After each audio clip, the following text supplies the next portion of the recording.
But there are certain principles that advocates on both sides, prosecution and defense, know about. And those principles are sort of set in concrete so that anybody, be they innocent or guilty, is not mistreated. Now there is debate, and the reason I can't answer your question directly because it involves the case, but there is tremendous debate in this country on what we call the exclusionary rule, and that exclusionary rule is when evidence is taken illegally. Under our system of justice, it cannot be used in evidence. In England and some of the other countries, it doesn't matter whether it was taken illegally or not, it is still put into evidence for whatever worth that evidence is.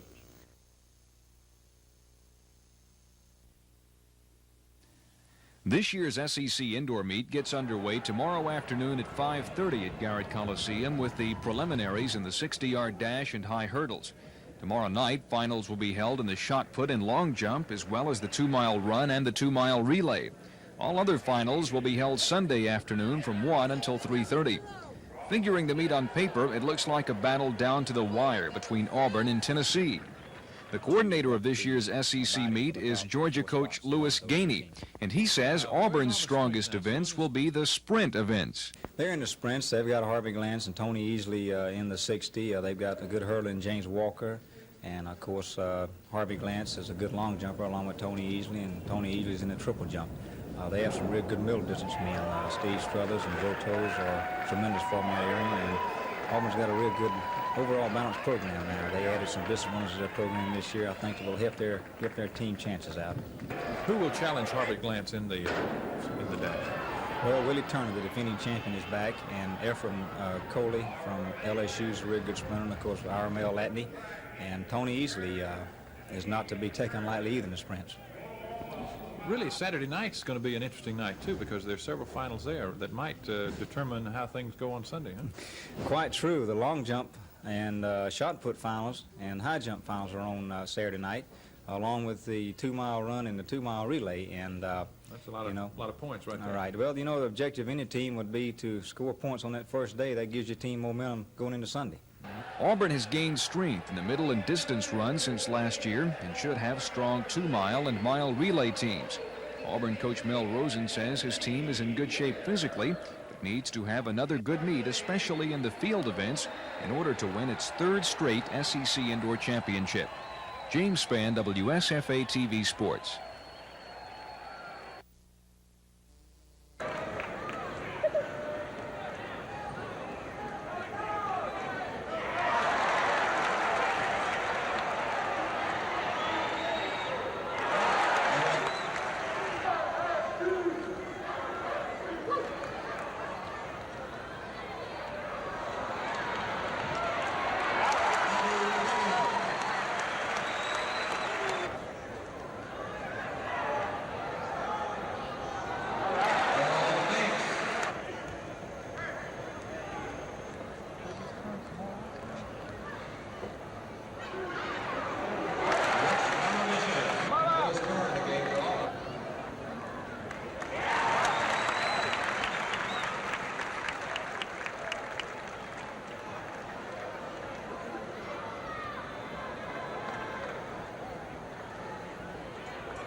Bank employees say a lone white male walked into the Vaughn Road East Boulevard branch of the First Alabama Bank, drew a pistol, and demanded money from the 3 tellers.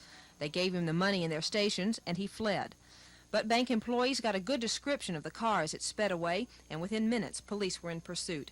They caught the suspect, still armed, 15 miles out of Montgomery on Interstate 85. Police recovered the weapon and the stolen money, described by them as a substantial amount. They took the suspect, 41-year-old Anthony John Mininger of LaGrange, Georgia, to police headquarters for questioning. Bank employees were called in to identify the suspect. Police have charged Mininger with a bank robbery and say he'll be investigated in connection with other bank robberies in this area. The branch bank was closed temporarily but reopened in the afternoon. No one was injured during the robbery. There were 5 employees, no customers in the bank at the time. Police say the quick action by bank employees aided in apprehending the suspect. Glenda Webb, WSFA TV News. About 200 citizens gathered in the Millbrook City Hall last night to discuss an annexation proposal. Depending upon who you've talked to, the city wants to add somewhere in the neighborhood of 10 to 15 square miles. The particular population figures are even more vague simply because of the lack of a recent census. Members of the Elmore County Legislative Delegation were present at the hearing last night to gauge the opinion of the public on the subject of annexation. Representative Jack Venable of Tallahassee said he wants at least one more public hearing on the annexation before he makes any decision on introducing a bill in the next session of the legislature. Much of the sentiment expressed last night was negative. A few people even made signs to show their opposition to the proposed annexation. Some said they were against the annexation simply because they did not want to live inside the city limits. Millbrook City Councilman Ralph Hall said the new city limits would extend 3 miles east and west and 6 miles north and south of the present city limits, with the exception of Casada, which lies to the east. Because the added population could place Millbrook in the neighborhood of 6,000 people, Councilman Hall said the police jurisdiction of the city could extend to 3 miles instead of the current 1.5 miles. The Millbrook annexation is in the planning stages. According to Representative Venable, so far nothing in the form of a piece of legislation has even been written. He said this is because the feelings of the people have not adequately been determined. Dennis Latham, WSFA TV News. Approximately 200 people crowded into the small meeting room to hear details of the proposed annexation plan that would increase the Millbrook city limits by about 100%. Representative Jack Venable and other legislators answered questions from the Elmore County citizens about the bill that would be filed concerning the proposed annexation. In addition, Millbrook Mayor Minter and other city officials were on hand and occasionally stepped in to present their side of the story.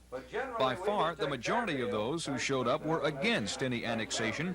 Most people wore signs indicating their displeasure over the possibility of being annexed into the city of Millbrook.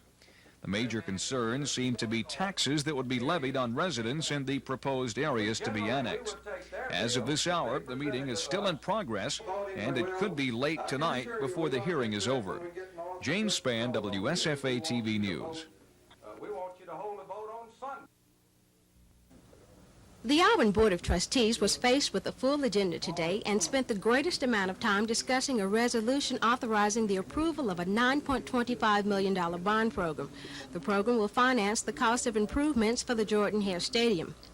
Auburn President Harry Philpott told the board that several actions have been taken at the university to absorb the $3.2 million reduction in funds resulting from the recent 6% proration in appropriations. We were simply informing the board as to the steps we were taking to come within the resources that we will have once we have been prorated. That will involve cutbacks across the board in all departments in our maintenance funds. There will be no cut in salaries, but we will freeze new positions and vacant positions, and except where they're absolutely essential, we will not plan to fill those positions. Governor Farb James chaired today's meeting. Warning the board of the state's fiscal condition, he asked the trustees to spearhead a statewide institutional study of long-range goals. I think we need to change our way of thinking and show an operation statement that breaks any expenditure down to where we understand precisely what it's costing to put a teacher in a classroom, and then look very closely at all overhead burdens. I think education as a whole will suffer greatly in this state if we don't do this. Janet May, WSFA TV News. Surely, if you understood. Well, my principal purpose was to meet with the military subcommittee of the Chamber of Commerce to discuss our situation with Maxwell, where we stand, what we might expect, and what we can do to improve the situation that it presently exists. There's been a lot of speculation in the paper recently, and things have not been going as well with Maxwell as we would like. Things have not been going with many bases in the country. As a matter of fact, within the next 30 days, it's expected that a new package will be presented by the Department of Defense, which will consolidate, change, or close some 80 different bases over the United States. There's a question of how seriously we will be impacted, if at all. So it was a matter of general concern, and I'm very pleased that I was able to have some part in keeping 95 jobs from being transferred by the Air Force just recently with the Air Force Army exchange system. It was $1 million payroll, which they changed their mind on just last week at our insistence. We have a need for some military construction at Maxwell. I intend to offer an amendment, and I've got the agreement of the Air Force. They will support the amendment of about $6.5 million this year for additional construction to make facilities for the Senior Non-Commissioned Officer Academy that's presently at Rucker. And we're then waiting for the Air Force to come up with their shopping list, which is called a 5-year plan of the result of an ongoing study as to their needs for the next 5 years. And then we will take that up incrementally over the next 5 years.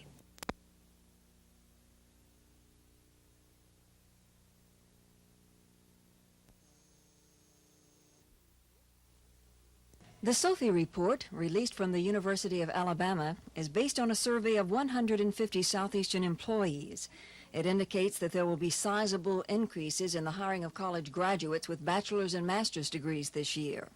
It was conducted by John Sophie, director of the Career Planning and Placement Office at the University of Alabama.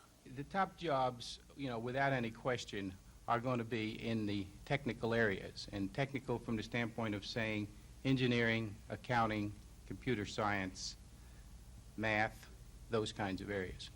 I think it goes without saying that we live in a highly technological society, and so those kinds of areas put a premium on people. So those, at least for the present time anyway, offer probably the best opportunities. We're even seeing improvement, of course, as far as education is concerned. For several years, the general story has been that you couldn't get a job teaching. Well, people have reacted to that, and we now find, of course, that school systems are returning to college campuses with the idea of recruiting teachers. So the peak and valley kind of thing which we encounter is a condition of the labor market. And I feel in most cases that the liberal arts student, while he has difficulty, is not in an impossible situation when it comes to employment. It's just that he's going to have to work a little bit harder at it, and he's going to have to do a better job of planning his career and his curriculum. Sophie also pointed out that the average salaries in all employment categories are expected to rise slightly for both bachelor's and master's level graduates. He said the survey is the first of its kind to be conducted solely within the Southeast region. Ivy Berman, WSFA TV News. WSFA TV News has learned the investigation into the slaying of the 59-year-old Nettles is centered in the local homosexual community. Police sources say the probe has led to the questionings of a number of high-level state officials in the education, corrections, and several other state agencies. We are informed by law enforcement sources close to the case that Dr. David Nettles' social life after he left work at the State Education Department is under close investigation, and this city's male prostitute community is being rounded up and questioned in connection with the Nettles murder. So far, according to our sources, at least 50 people have been questioned in the probe, and investigators are known to have uncovered evidence alleging extensive homosexual activity involving Nettles and a number of unnamed state officials from a number of state agencies here in Alabama. Law enforcement sources also tell us of investigators tracing the victim to frequent trips in the company of other high state officials to local pornographic bookstores and known hangouts for homosexuals. At this point, police have found little cooperation from those in high places under investigation in the case and are waiting for a break in the murder of Nettles. We are also told by police sources that the probe has led to the questioning of ministerial groups in the city, also believed to have been involved in the nightlife of Dr. Nettles. Suspects are actively being questioned in the case, and polygraph tests are being given in an effort to find out who killed Dr. David Nettles 16 days ago. This is Norman Lumpkin, WSFA TV News reporting.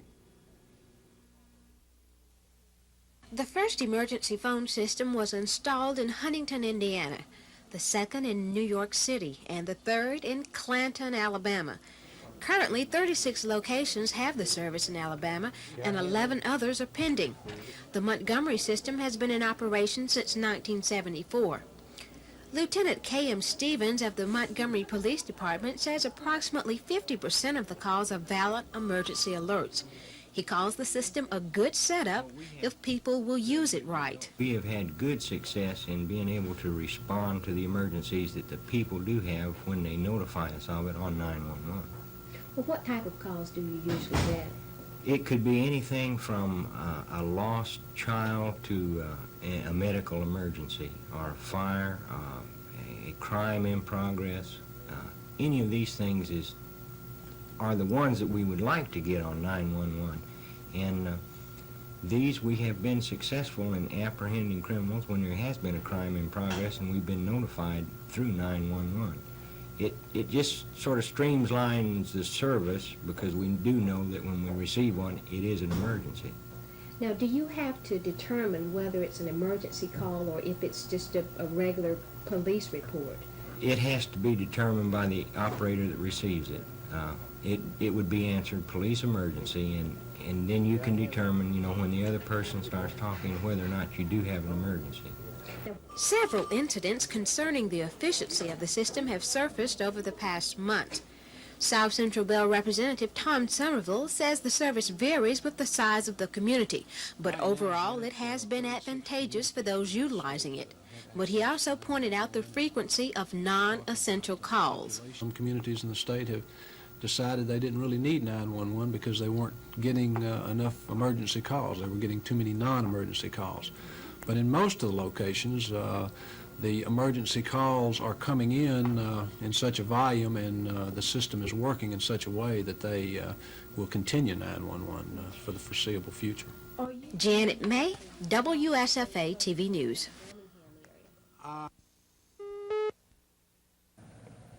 Approximately 1 in every 10 or 12 black Americans shows a trait of sickle cell anemia, and 1 in 500 blacks have the disease itself. Sickle cell anemia is a hereditary disease of the red blood cells, affecting mostly blacks. The disease is detected by a simple blood test, such as the one given today only at the Medicine Droppers Free Testing Center. You can't catch sickle cell anemia, and if you've got it, you can't cure it, though researchers are working on a treatment and cure. Medical professionals say the most important thing is to know whether or not you've got the trait or the disease so you won't pass it on to your children. If you have the sickle cell trait, you won't have the symptoms of the disease, but researchers say that if 2 people with the trait have children, then those children have a 50% chance of having the trait and a 25% chance of getting the disease, the symptoms of which are not pleasant. Aches and pains in the bones, infections that don't clear up, yellowing of the skin and whites of the eyes, extreme stomach pains that last several days. Sickle cell anemia developed in Africa, where the trait in a person served as protection against malaria. But in America, where malaria is not a problem, the sickle cell trait only causes worry. Though there is no cure, the disease can be prevented by not passing it on to your children. If one parent is free of the trait and disease, then the children will be free of sickle cell anemia. Glenda Webb, WSFA TV News.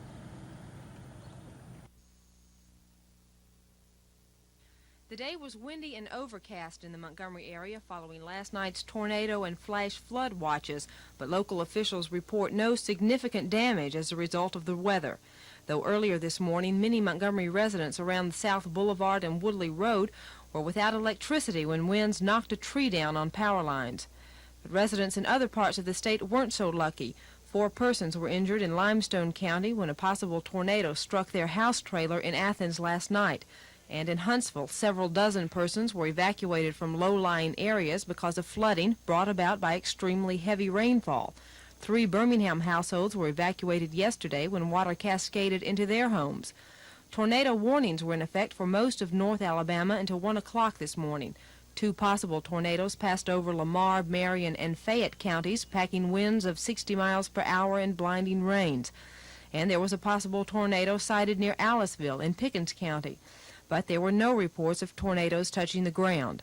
Golf ball-sized hail was reported north of Tuscaloosa. And snow is in the forecast for North Alabama, but it's expected to clear up tomorrow around the Montgomery area. Glenda Webb, WSFA TV News.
Since its beginning in 1935, the Alabama Highway Patrol has undergone many changes. Like most specialized professions, law enforcement has seen a metamorphosis in its equipment. These changes in the Alabama Highway Patrol are being preserved in a museum on the first floor of the Department of Public Safety building on Dexter Avenue. The museum's collector is Lieutenant Roy Smith of the Alabama State Troopers. Smith said the museum got its start in the early 70s.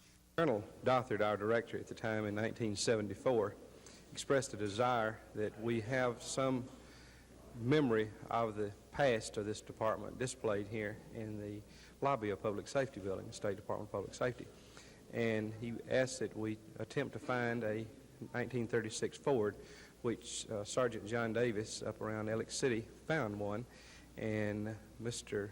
Bobby Davis, the owner of the car, donated it to the department. It was in bad shape, and it was restored to become the center of the museum for the Department of Public Safety. What other type of items do you have in this museum, and how have you come across them?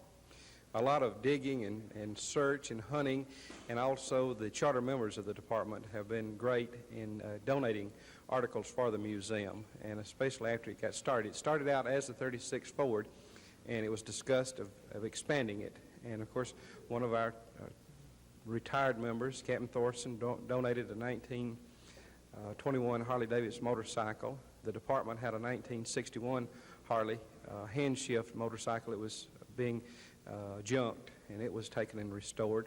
The 36 Ford and a 1972 Javelin, which is the little sports car that the department used for a number of years as a patrol car.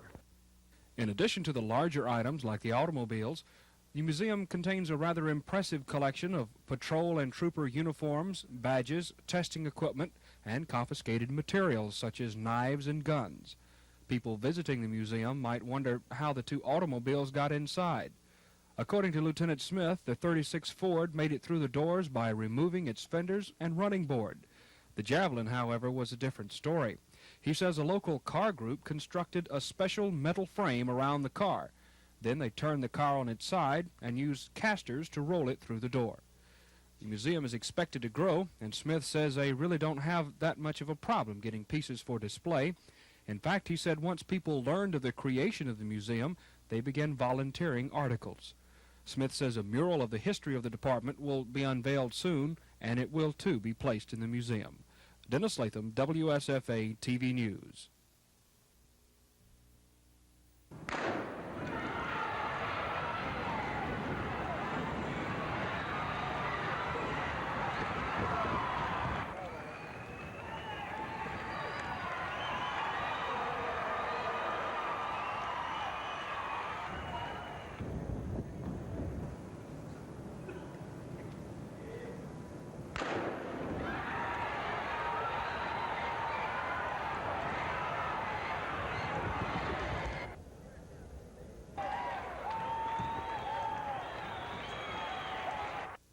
Well, my blocks kind of flipped over this time instead of clicking back.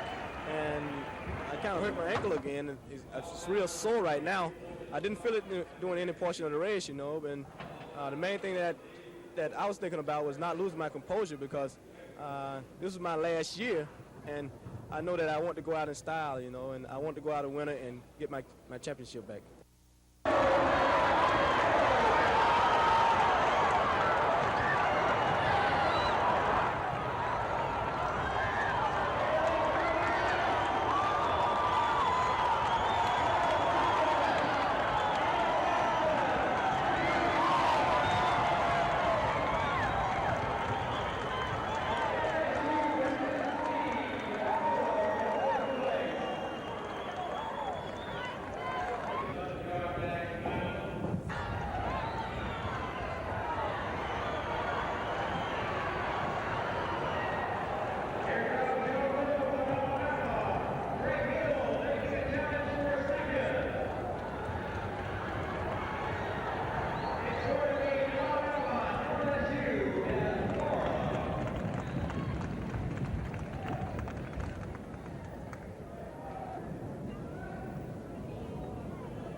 The last solar eclipse we will see in Alabama until 1991 will occur Monday morning, February 26th.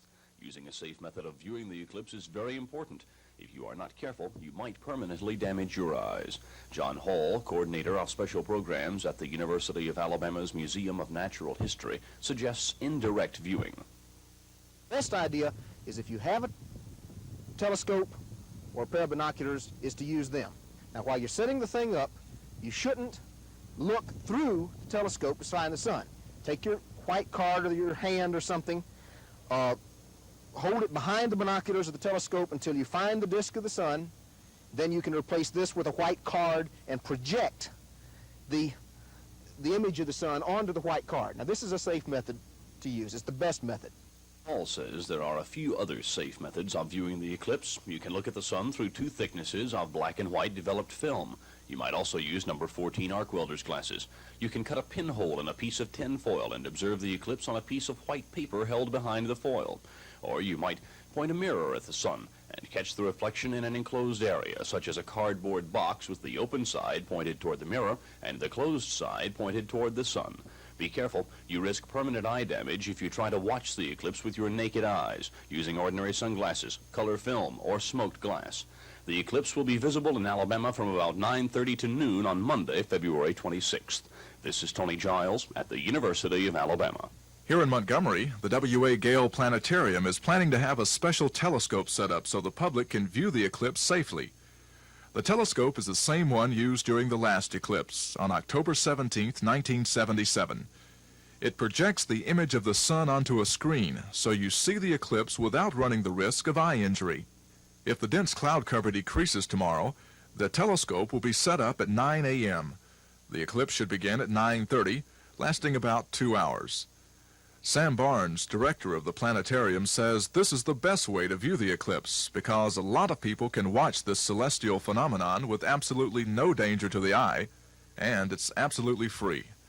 Michael Jones, WSFA TV News.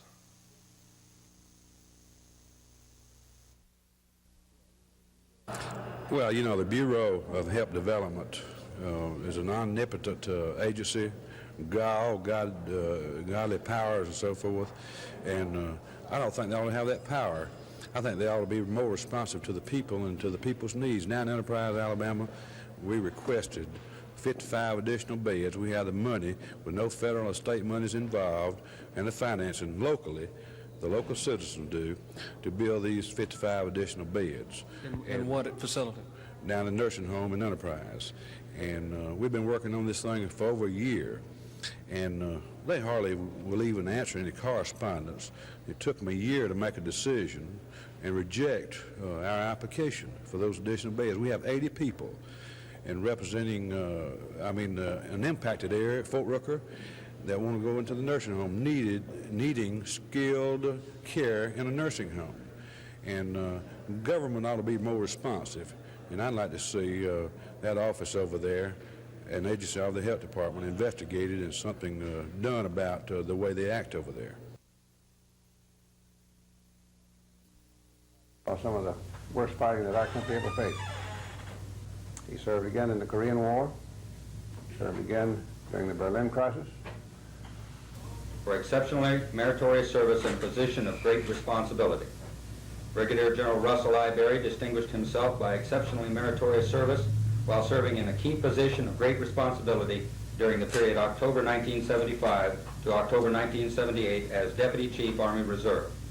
General Berry set and achieved an unprecedented standard of performance for the agency.